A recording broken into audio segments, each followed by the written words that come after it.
नमस्कार, एक और वीडियो में आपका स्वागत है और आज के इस वीडियो में मैं एक बहुत ही अच्छी वैकेंसी की सूचना लेकर के आया हूँ। अगर आप आईटीआई कर चुके हैं या फिर अगर आप ग्रेजुएट हैं, तो वैसी स्थिति में आप इस वैकेंसी को भर सकते हैं। Bank note press Dewas MP, यानी ये जो है ये बैंक नोट प्रेस से निकला हुआ है, यानी जहाँ नोट की छपाई होती है वहाँ से। और इसमें कुल मिलाकर के जो है वो पोस्ट टोटल जो है वो 111 है। आप देख सकते हैं ये पेज नंबर 1 पर ही अलग-अलग कैटेगरीज़ में कितना-कितना पोस्ट है वो दिया गया है, सुपरवाइज़र प्रिंटिंग, सुपरवाइज़र कंट्रोल इस प्रकार से और किस-किस कैटेगरी में कितना है वो दिया हुआ है। मिनिमम ऐज है 18 साल और अधिकतम ऐज जो है वो यहाँ पर अलग-अलग के लिए दिया हुआ है। इस सुपरवाइज़र के लिए 30 साल और जूनियर ऑफ़िस असिस्टेंट के लिए 28 साल इस प्रकार से अलग-अलग पोस्ट के लिए अलग-अलग जो है वो उम्र है, जिसे आप यहाँ पर देख सकते हैं। इसके बाद यहाँ पर देख सकते हैं ऑनलाइन डेट दिया हुआ है 22 जुलाई से ऑनलाइन होना प्रारंभ हुआ है और 21 अगस्त 2023 इसका आखिरी डेट है। 21 अगस्त 2023 तक आपको हर हालत में ऑनलाइन कर लेना है और इसका जो एग्ज़ाम होगा वो संभावना है कि सितंबर या अक्टूबर 2023 में ही हो जाएगा।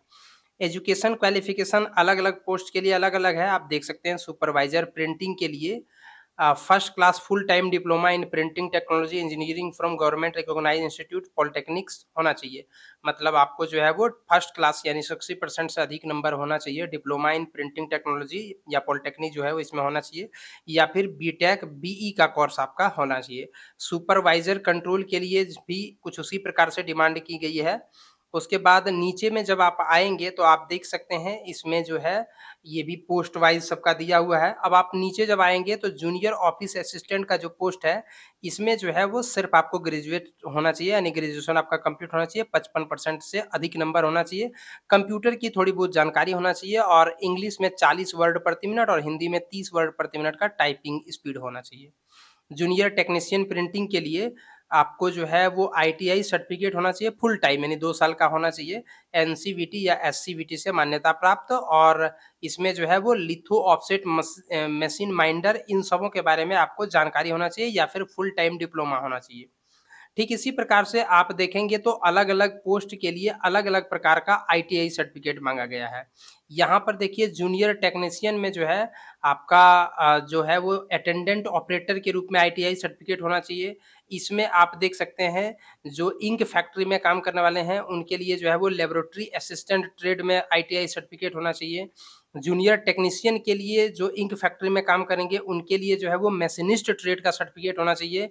जूनियर टेक्नीशियन इंक फैक्ट्री में एक और पोस्ट है जिसके लिए ग्राइंडर मशीनिस्ट ग्राइंडर ट्रेड से आपका आईटीआई सर्टिफिकेट होना चाहिए और इसी प्रकार से अलग-अलग ट्रेड में अगर आपका आईटीआई सर्टिफिकेट है तो वैसी स्थिति में आप इसमें जो है वो ऑनलाइन अप्लाई कर सकते हैं। एयर कंडीशनिंग में आप देख सकते हैं एनसीवीटी, एससीवीटी से फिटर ट्रेड में अगर आपने आईटीआई किया हुआ है तो आप इस पोस्ट के लिए अप्लाई कर सकते हैं या फिर आपके पास ये वाला होना चाहिए। देखिए यहाँ पर ये वाला कोर्स आपके ये वाला सर्टिफिकेट आपके पास होना चाहिए या फिर ये वाला होना चाहिए। ठीक इसी प्रकार से जब आप नीचे आएँगे तो ऐसे करके आप ध्यानपूर्वक देख लें। अगर आपने वेल्डर ट्रेड में फुल टाइम अगर आपने आईटीआई किया हुआ है तो वैसी स्थिति में आप जूनियर टेक्नीशियन सिविल एनवायरनमेंट वाला पोस्ट में आप अप्लाई कर सकते हैं। तो इस प्रकार से जो है आप अलग-अलग पोस्ट में जो है वो अप्लाई कर सकते हैं। अगर आप आईटीआई पास हैं या फिर ग्रेजुएट पास हैं, इसके अलावा कुछ टेक्निकल डिग्रीज़ है तो भी आप इसमें जो है वो अप्लाई कर सकते हैं। बहुत ही अच्छी वैकेंसी है, 21 पन्नों का ये नोटिफ़िकेशन है जिसे आप ध्यानपूर्वक पढ़ सकते हैं। और ध्यान रहे इसमें जो ऑनलाइन अप्लाई का डेट है वो 22 जुलाई 2023 से ऑनलाइन अप्लाई होना शुरू हुआ है, 21 अगस्त 2023 इसका आखिरी डेट है। इसके अलावे ऐज की बात करें तो 18 साल कम से कम, अधिकतम उम्र मैंने अलग-अलग पोस्ट के लिए आपको दिखाया। उम्र में छूट जो 5 साल एससी-एसटी को दी जाती है, वो आपको भी दी जाएगी, 3 साल ओबीसी को और इसी प्रकार से अन्य जो दी जाती है। ₹600 फॉर्म भरने का चार्ज है अनरिजर्व्ड यानी जनरल, ओबीसी और ईडब्ल्यूएस कैंडिडेट के लिए। ₹200 है एससी-एसटी, एक्स सर्विसमैन और पीडब्ल्यूडी कैंडिडेट के लिए।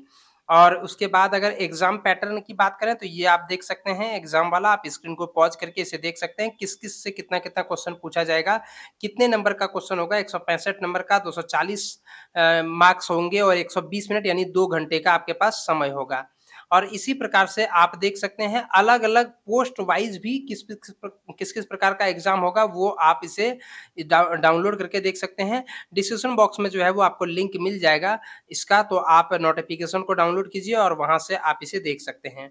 सेंटर कहाँ-कहाँ है एग्ज़ामिनेशन का वो आप देख सकते हैं, इधर राज्य का नाम, इधर शहरों के नाम दिया हुआ है। तो आप देख सकते हैं ये सारे एग्ज़ाम सेंटर है जहाँ जाकर के आपको एग्ज़ाम देना है। अप्लाई करने के पहले कुछ-कुछ जो महत्वपूर्ण बिंदुओं को याद रखना है वो यहाँ पर लिख दिया गया है। कैसे अप्लाई करना है वो चीज़ें यहाँ पर लिख दी गई है। आपको फ़ोटोग्राफ, सिग्नेचर और एलटीआई अपलोड करना है और साथ में एक डिक्लेरेशन अपलोड करना है। वो डिक्लेरेशन यहाँ पर देखिए दिया हुआ है, यहाँ से लेकर के यहाँ तक। सॉरी, ये यहाँ से लेकर के यहाँ तक जो है, ये दिया हुआ है डिक्लेरेशन। ये जो आप देख रहे हैं, ये डिक्लेरेशन दिया हुआ है आई, उसके बाद आपका नाम लिखना है, फिर ये पूरा लिख कर के यहाँ रिक्वायर्ड तक लिख देना है। इसको भी आपको अपलोड करना है। तो इस प्रकार से आप देख सकते हैं, इसको अप्लाई कर सकते हैं। अगर आप इंटरेस्टेड हैं, एलिजिबल हैं, तो वैसी स्थिति में आप जो है वो इस वैकेंसी में अप्लाई कर सकते हैं। अच्छी वैकेंसी है, बहुत सारे लोग इस प्रकार की वैकेंसी को अप्लाई नहीं करते हैं, इसलिए इस वैकेंसी में जो है वो आम तौर पर जो है कॉम्पिटिशन कम होता है। अगर आप एसएससी, रेलवे इन सबों से जब वैकेंसी आती है तो बड़ी मात्रा में लोग अप्लाई करते हैं, जिसके कारण से उसमें कॉम्पिटिशन ज़्यादा होता है। लेकिन इन सब वैकेंसी वैकेंसी में कॉम्पिटिशन काफ़ी कम होता है। आप अप्लाई कीजिए, अगर आप एलिजिबल होते हैं तो ज़रूर अप्लाई कीजिए। और इसी प्रकार से अन्य वैकेंसीज़ के लिए आप हमारे चैनल पर बने हुए रहिए। आपको इसी प्रकार से अन्य वैकेंसी की जानकारी तुरंत मिलते हुए रहेगा, जैसे ही वैकेंसी की सूचना आउट होती है तो। धन्यवाद।